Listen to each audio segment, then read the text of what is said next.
top of the summit. And that's the assignment editor about this. Not our talking on this concept. Part of the reply to it said, subject line, it said Scott's obit.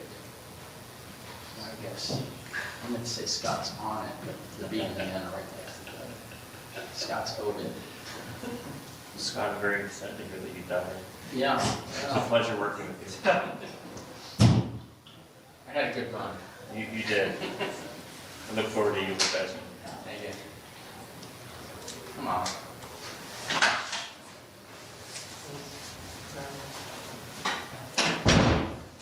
It's her.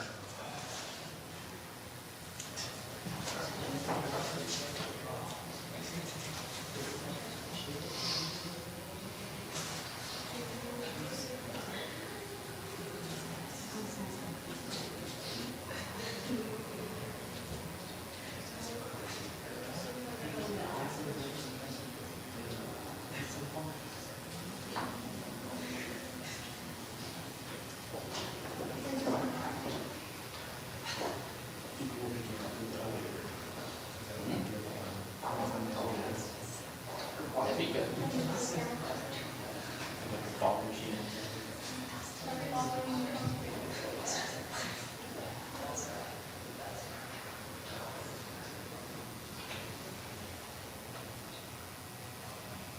Yeah, you can just hold those things. I'm kidding. Do I look like them? Does this look like a gym?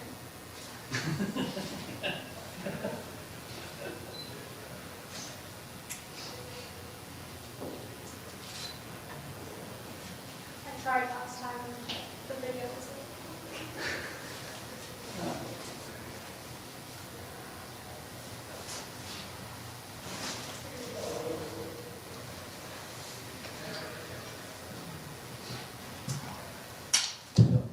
Check to see if she's got a photographer Gmail first.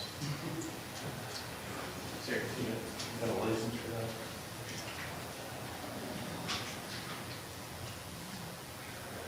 For your.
Just walk around the corner. Other door?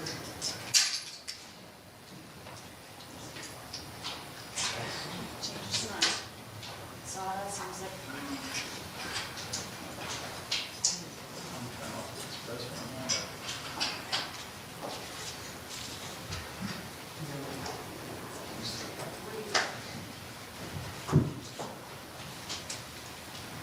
Right behind you. Okay. Stay there, stay there.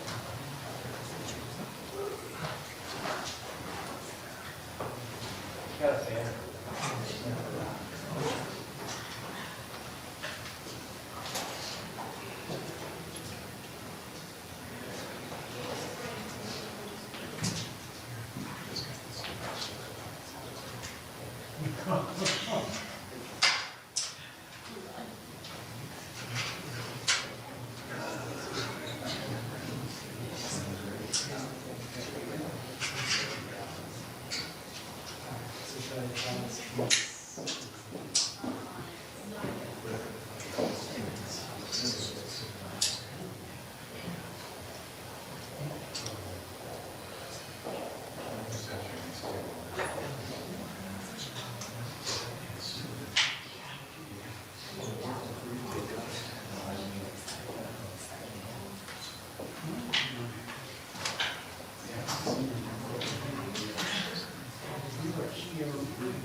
Never done. This was always a tear.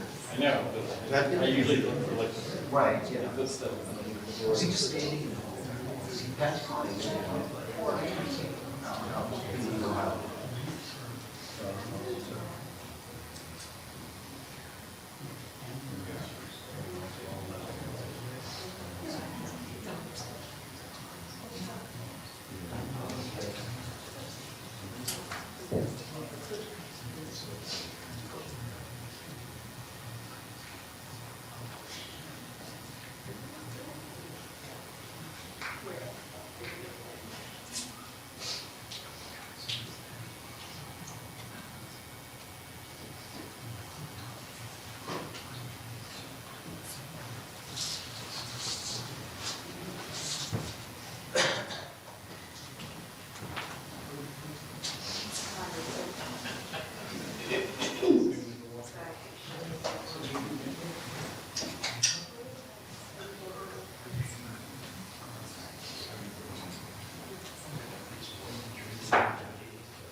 Tom?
To like Subway for dinner.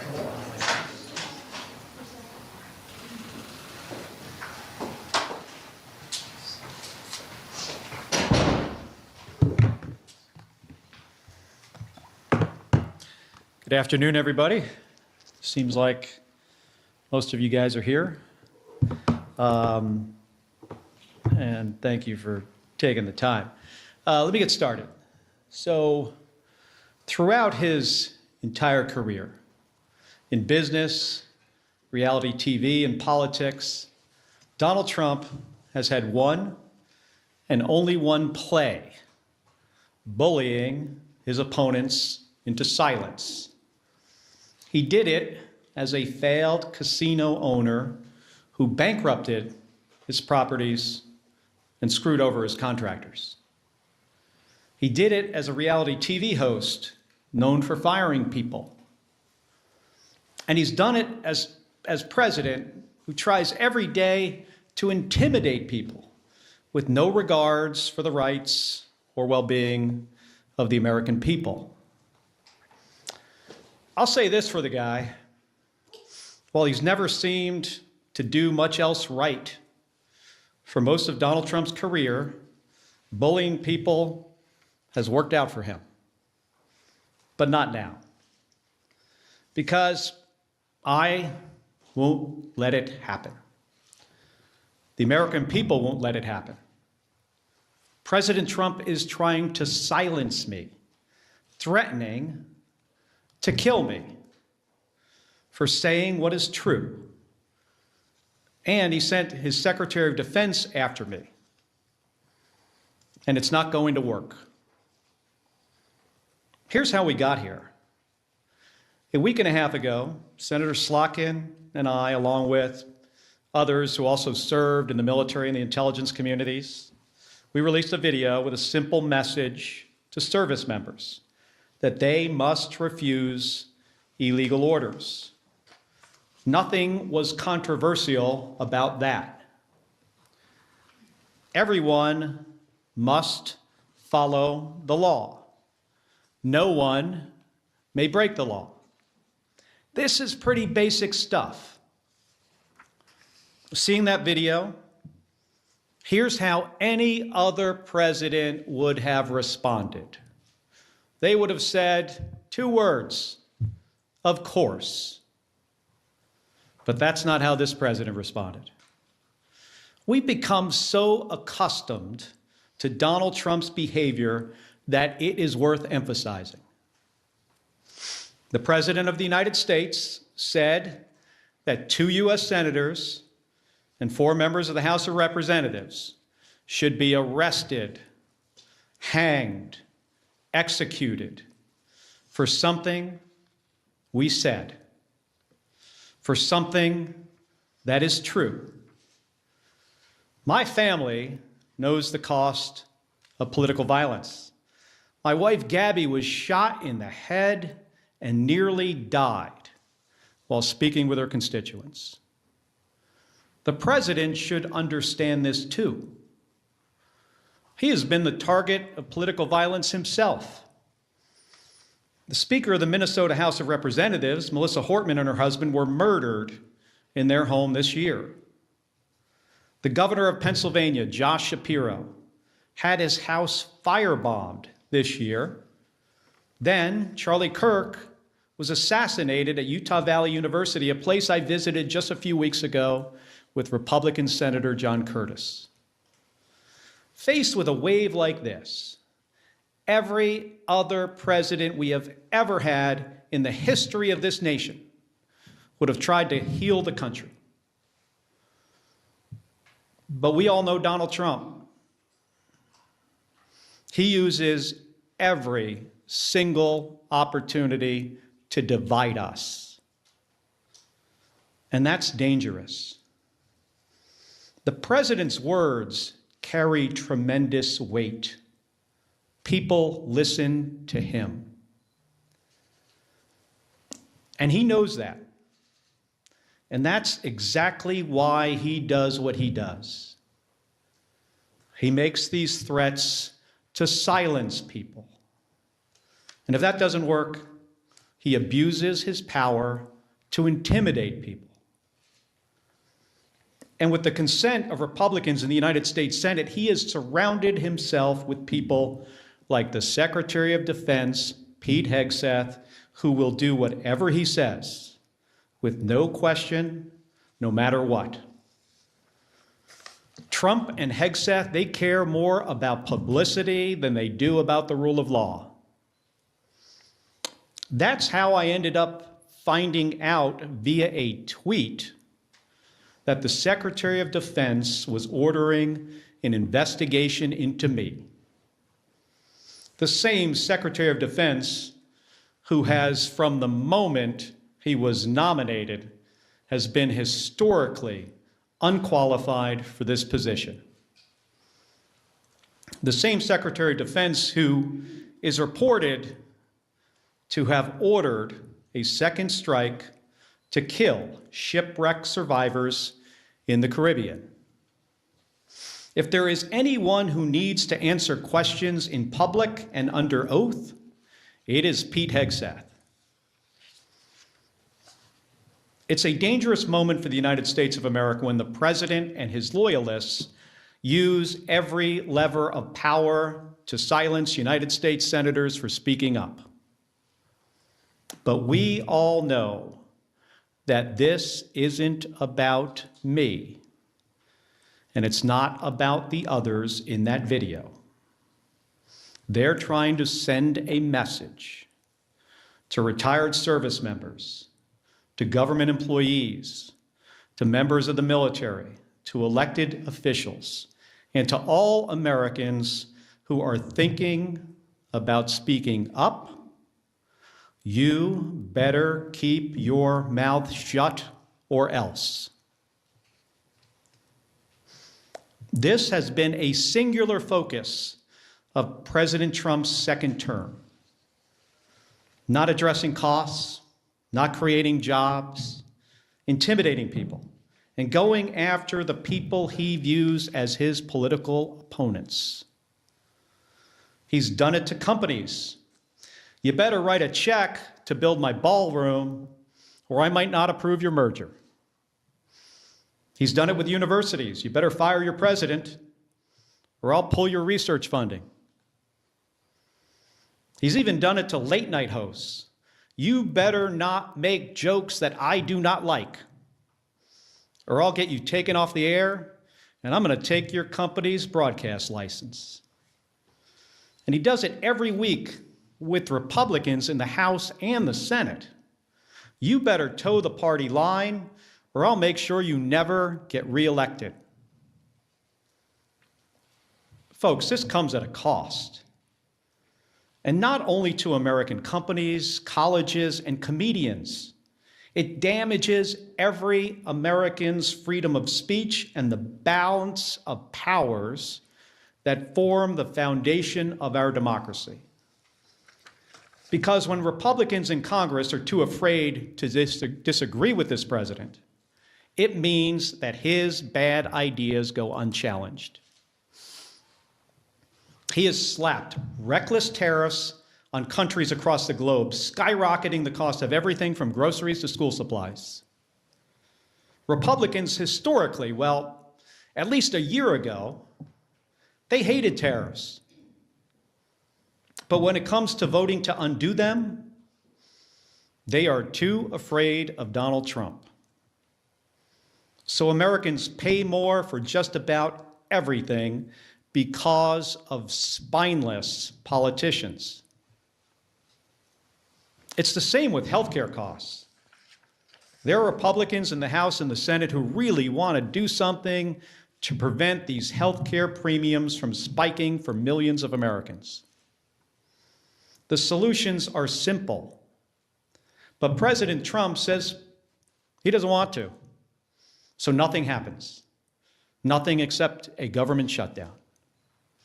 It goes on and on. The president has gone too far. Everybody needs to wake up. The occupant of the Oval Office is ignorant to the Constitution and has no regard for the rule of law. In trying to silence me, in proposing to court-martial me, in threatening to kill me, for fighting back when our democracy demands that we must fight back. President Trump has crossed a line.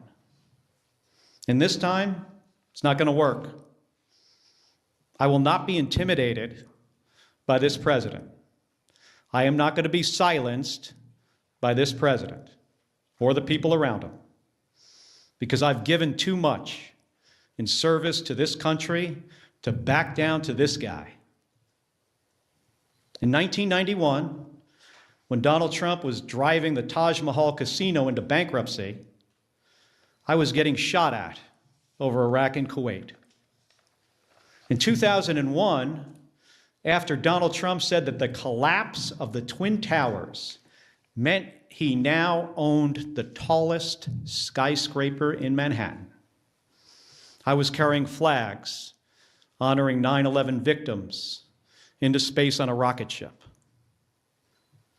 In 2003, when Donald Trump was writing birthday greetings to the monster Jeffrey Epstein,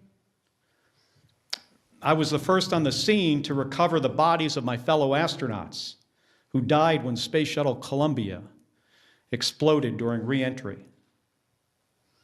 In 2011, when Trump was hosting a reality show and peddling conspiracy theories against President Barack Obama, I was sitting next to my wife's hospital bed as she recovered from a gunshot wound to the head. My point is this: I've been through a lot worse in service to my country. The president and Pete Hegseth are not going to silence me. They aren't going to keep me from speaking out, and they're not going to keep me from doing my job. Enough of the bullying, enough of the intimidation, enough of the threats, enough of your nonsense. Doesn't help anyone in our country afford their groceries or pay their medical bills. And it erodes the rights of every American. My job is to fight for them, to stand up for the Constitution, and nothing is going to stop me from doing my job. Thank you, and I'll take some questions. Hold on a second. Give me that folder there. Just sit this down here. Can you, I know it's Manu from CNN, but for everybody, just starting with you, just say who you are, what station.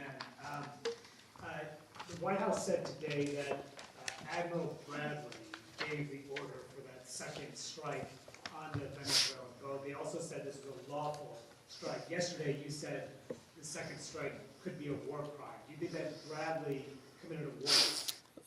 Let me just start, Manu, by saying that there needs to be an investigation.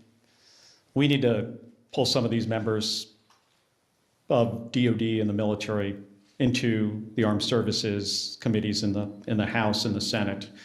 That's what the White House is saying. I hope what has been reported is not accurate. I revere members of the United States Navy, especially special operators, Navy SEALs. These are the most highly trained, individuals in our military. I have deep, deep respect for them. So I hope what we are hearing is not accurate. I will say, though, as somebody who has sunk 2 ships myself, that folks in the military need to understand, the law of the sea, the Geneva Conventions, what the law says. And I'm concerned that if there were, in fact, as reported, survivors clinging to a damaged vessel, that could be, over a line. I hope it's not the case. I truly do. Should Admiral Bradley resisted that order? Again, I am, not sure of all the facts yet. I don't want to prejudge before we have all the information. I think it's important for there to be an investigation. The Inspector General inspectors general of DOD needs to investigate this. Unfortunately, an unqualified Secretary of Defense fired a bunch of them and got rid of a bunch of lawyers. I mean, Pete Hegseth, do I have a lot of confidence in DOD? Well, hopefully we have, inspectors general there that will be doing an impartial investigation. I think we should wait for the results of those investigations. Regarding this press conference, the investigation into your actions, have you spoken with DOD or DOJ or anyone? Have there been any conversations, any interviews yet? Like I said in my remarks, I was notified of a potential court-martial through a tweet by the Secretary of Defense. I mean, think about that for a second. How ludicrous is that? That's the only notification that we have received to date. And I think that says a lot about who Pete Hegseth is and what he cares about. He doesn't care about the law. He doesn't care about process. He doesn't care about accountability. He cares about views on his Twitter account. And that's a big problem. I want to ask you guys this question. Have you ever in the history of our country seen a less qualified or less professional Secretary of Defense? I cannot think of one. Senator Kelly, Nathaniel Reed, Scripps News. Are you concerned about threats on your life? Have you stepped up your personal security and, of course, the security of your wife? Hey, I'm no stranger. Gabby and I are no stranger to political violence. We get a lot of threats already. She continues to get threats. She gets threats on her life, more so today because what Donald Trump said about me 10 days ago, that I should be hanged, that I should be executed. The threats on us have obviously gone up. I'm not going to get into details about my personal security. We take these threats very seriously, and I take, the threats from this president seriously. How many times in our country's history have you heard a president of the United States say that members of the Senate and the House should be hanged and executed? I mean, I can't think of one. Those words carry a lot of weight. The number of threatening calls that we get into our office have skyrocketed. And they were very graphic. I mean, some of them were put, not from my office, but another member put them out there for people to hear. Ones we get are worse than that. So I take this seriously. But again, that's why he does these things. Because he thinks he can shut me up. I have First Amendment rights. I'm a United States Senator. I am doing my job. I'm on the Armed Services and the Intelligence Committee. He ain't going to shut me up. I mean, he intimidates other people. I'm not intimidated by Donald Trump or Pete Hegseth or anybody else. Thank you, Senator Nicole Killian with CBS News. Are you aware, just back on Venezuela, are you aware of whether or not the Secretary has had, Secretary Hegseth, that is, if he's had any conversations with any members of the Armed Services Committee, and in terms of these calls to investigate, do you believe the Secretary and Admiral Bradley should appear before the Armed Services? They absolutely should appear. I've talked to the chairman of Armed Services about it and the ranking member. They should absolutely appear. I'm not so confident they will. This is not an administration that tends to follow any norms. But we need to get to the bottom of this, of what happened. And we are not Russia and Iraq. I'm really concerned if the reporting is correct. Again, I hope the reporting about this incident is not accurate. What the White House said today actually indicated it might be, but we're going to have to see. Going back to the DOD matter, are you considering any legal action to this risk of being court-martialed or any of the tweets or risk of investigations? You mean like me suing Donald Trump for what he said? I think what he said about us is dangerous. It's ridiculous. It is a violation of our constitutional rights as Americans and our rights as senators to do our job, and he's trying to intimidate us. But I have not considered that, not at this point.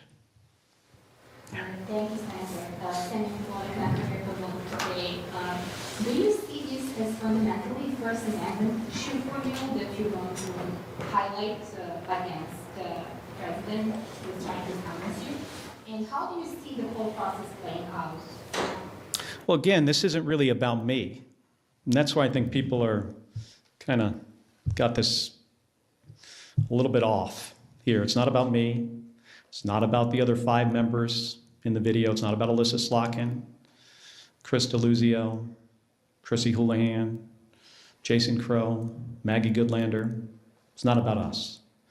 This is about a president who doesn't want anybody to say anything that he does not like. I don't think he understands the Constitution. I'm serious about this. I think he is ignorant to the Constitution and the rule of law. And he just wants to silence us, and it starts with us. And that's one of the reasons people say, well, why wouldn't you just back off? Because this isn't about me. This is about what he will do next. Who's he going to go after next? Which service member? Which government employee? Which citizen who decides to say something that this president doesn't like? And then he goes after them, in my case with the Secretary of Defense. Who knows what's next? With the Attorney General? I mean, this DOJ has been just, attacking people for all kinds of stuff. And what's next? Our First Amendment rights? Ain't happening. Noah Robertson, Washington Post. Can you tell us anything more about the FBI's involvement in the inquiry into you and the other lawmakers who appeared in the video? Have you scheduled an interview with them? We haven't heard all that much. We got notified. I think the better question is, what is their motivation? Did this come from the FBI? Do you guys think the FBI, they went into their meeting that morning and said, of all the stuff that's going on in the country right now, we got to get right on top of this. These guys said something the president didn't like, and now we've got to do something about it. Or do you think it's possible that the president told his FBI director to tell the FBI agents to reach out to these guys? So I think this is a good question for you. All of you in here should be asking the FBI those questions. I don't have the answers to them. Yeah. Can you tell us anything more about the Senate Armed Services Committee's inquiry into the September 2nd strike? The nature of the request for information submitted, what information has been sent back from DOD so far in your conversations with the chairman? Well, we had a brief on the first 3 strikes.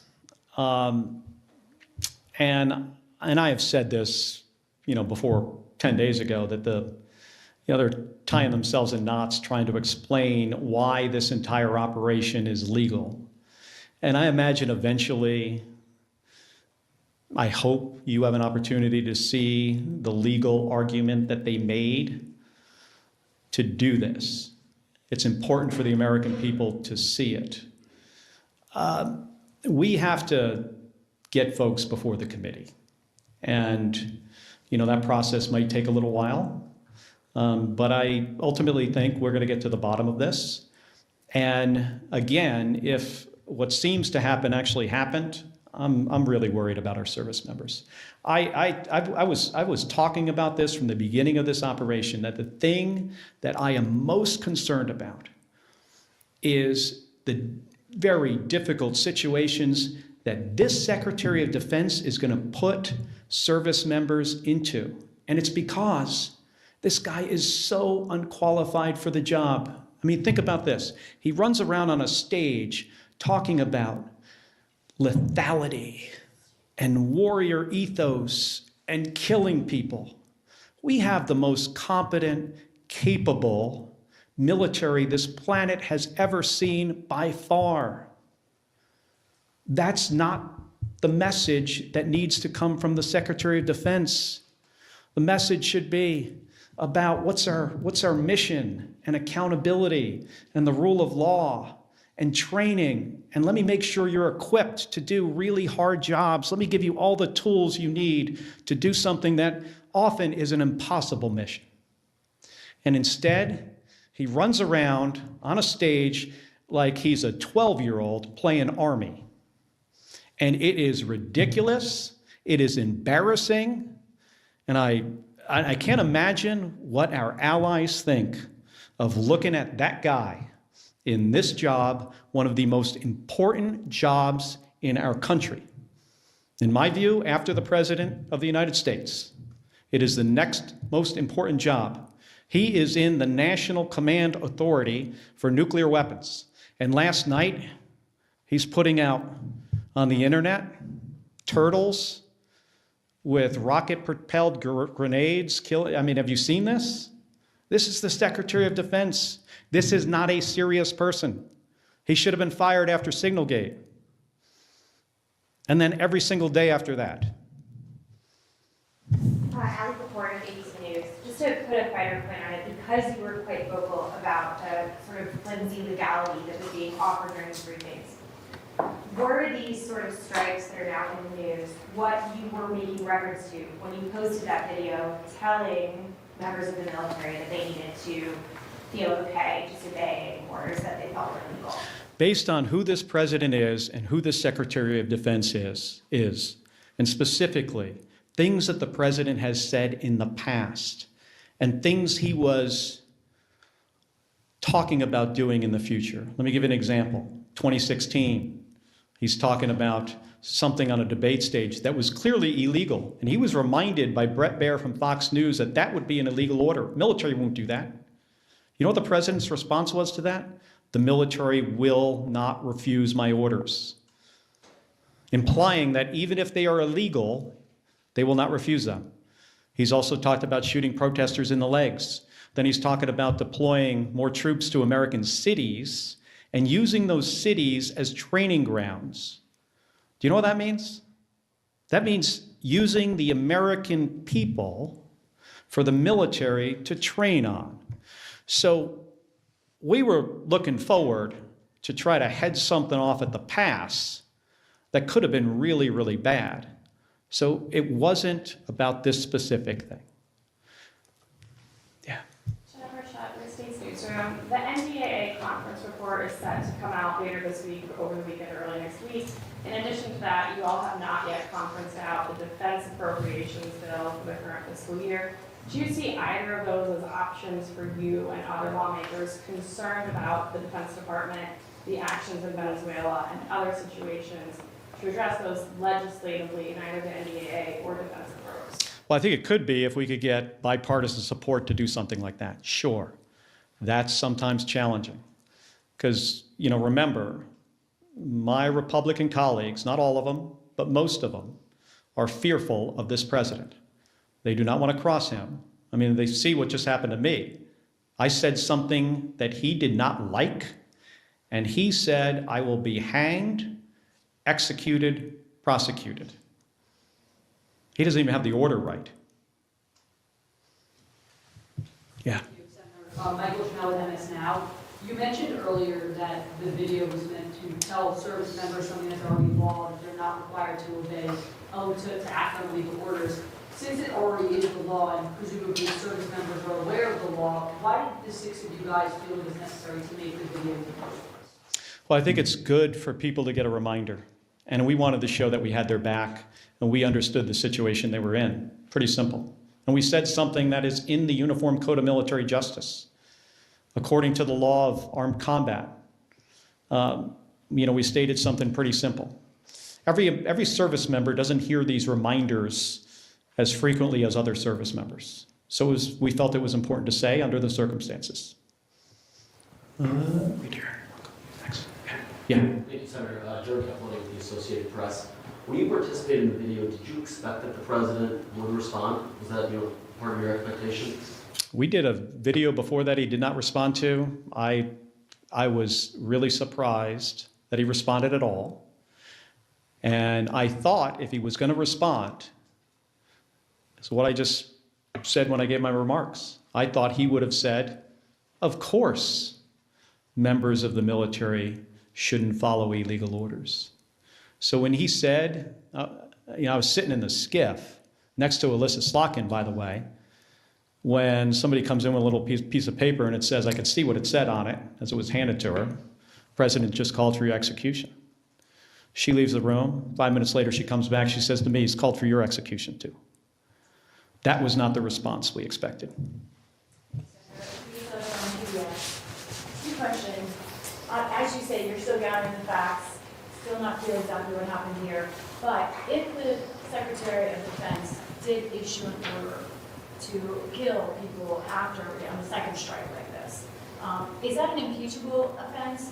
Taking apart the numbers in the House, but in theory, is that a potentially impeachable offense to you? And then second, healthcare. Short time here to figure out what's going to happen in healthcare. Just what's your involvement right now in talks? Where does that stand? Well, on the first question, I think that's a question for attorneys. I am not an attorney. I don't pretend to be one. But only senators and House members. That is true. Of course, I do not know the specifics, on that part, of the law about impeachment. And again, let me remind folks that we're in the early days of this. And I think it's important to get all the facts for we to understand exactly what happened. Again, I hope what is being reported is not the case. But there needs to be an investigation, and we are a country of laws. Despite the apparent situation we're in with a president of the United States who, in my opinion, does not respect the law. We're a country of laws. We got to hold people accountable. On the healthcare, situation, we've got some time.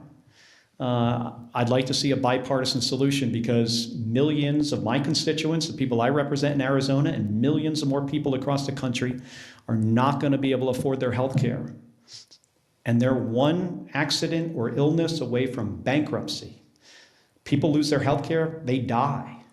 We can fix this. We have time to fix this. We know what to do. But again, it doesn't seem the President of the United States wants to do anything on this. If he wants to help the American people, he should engage with the United States Congress on fixing this spiking of premiums, fixing this issue. Have you, Liz Ruskin, Alaska Public Media, have you received messages of support, public or private, from your Republican colleagues? Yes, and some of it's public. Can you tell us a bit about those? Well, some people put out statements. And I got some private calls, which I will not get into. But there are some, you could Google it. There are some, positive, but we're in an unfortunate period here where we have a president that does not like to be crossed. And if he's going to say to a U.S. senator that you should be executed for what you say, that sends a very chilling message, not only through the United States Senate and the House to Republicans, but across the entire nation. Thank you, Senator. Ryan Charles with Fox News Radio. I wanted to see whether it's the FBI or the Department of War, a lot of them are requesting hearings or investigations with you. Are you planning to cooperate if that is the case? I will follow the law. Jim Pusengarrow with the Boston Globe. You mentioned that some of your Republican colleagues have been bullied by the president. With regards to the boat strikes in the Caribbean, what's your level of confidence that this investigation in the Senate Armed Services Committee will go forward and get to the truth? I have confidence, tremendous confidence in the chairman of the Armed Services Committee, Roger Wicker, senator from Mississippi, and the ranking member, Jack Reed. And I've spoken to him about this, and I know he's going to try to do a thorough job. Where I don't have a lot of confidence is in the Secretary of Defense and what he has done to this department, firing JAG officers, firing inspectors general. He's decimated it. Firing people in the leadership of DOD just because of the color of their skin or if they were a woman. So I have about zero confidence in the Secretary of Defense. I have tremendous confidence in the chairman of the Armed Services Committee. Connor O'Brien, Politico. Senator Schatz tweeted this afternoon, he said Pete Hegseth needs to testify in the month of December before we pass a defense authorization. And I'm just curious, as a member of Armed Services, do you agree with that approach? Should Democrats be open to potentially, holding up NDA to leverage testimony, information, whatever in this process?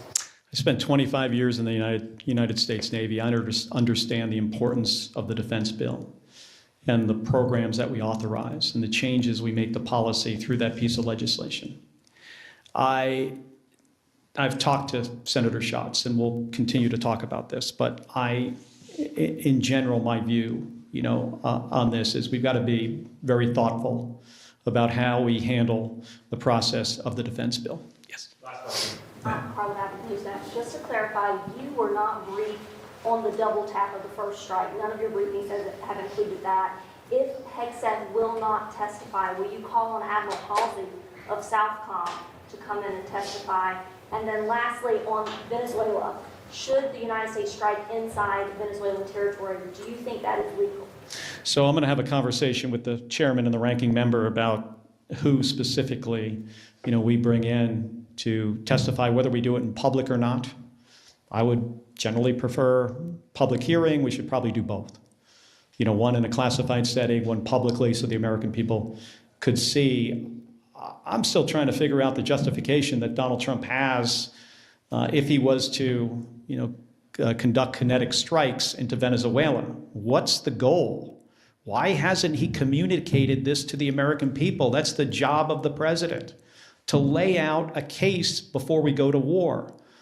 And if it is about removing Maduro, how do you square that with pardoning Juan Hernandez, who is basically the same guy from a different country, who got sentenced to 45 years in prison, and he's barely been there? He's probably hasn't even gotten settled in yet, and the president's going to release him? Doesn't make any sense. And I'll tell you what, regime change as a policy of the United States generally in our history has not worked out well. Think of South Vietnam. Think of the Bay of Pigs, Iraq and Afghanistan.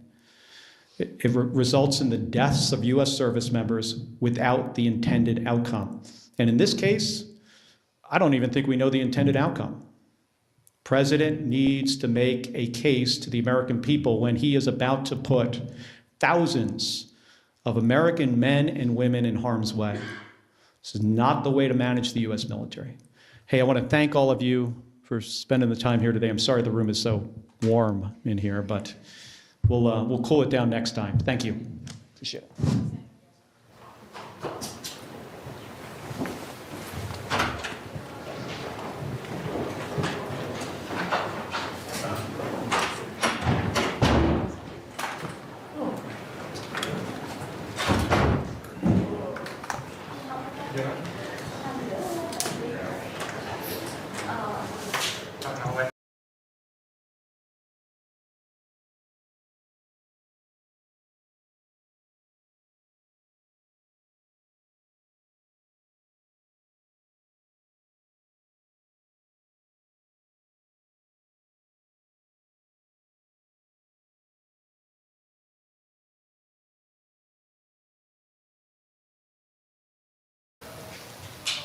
Talk to Senator Schatz.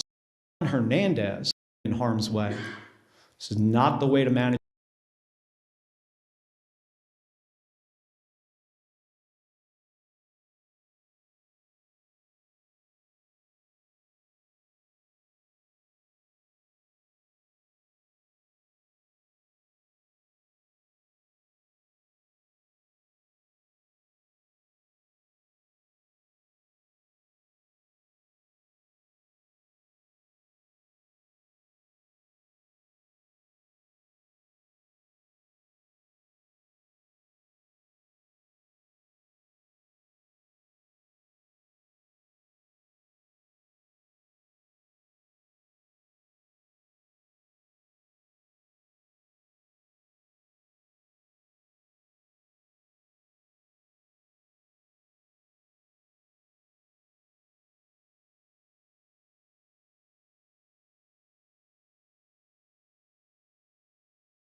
Those three undergraduates in the front row in the far corner want their picture taken with you. I can do that. And have been at me for about a week. Got it, okay. Scott, ready to go?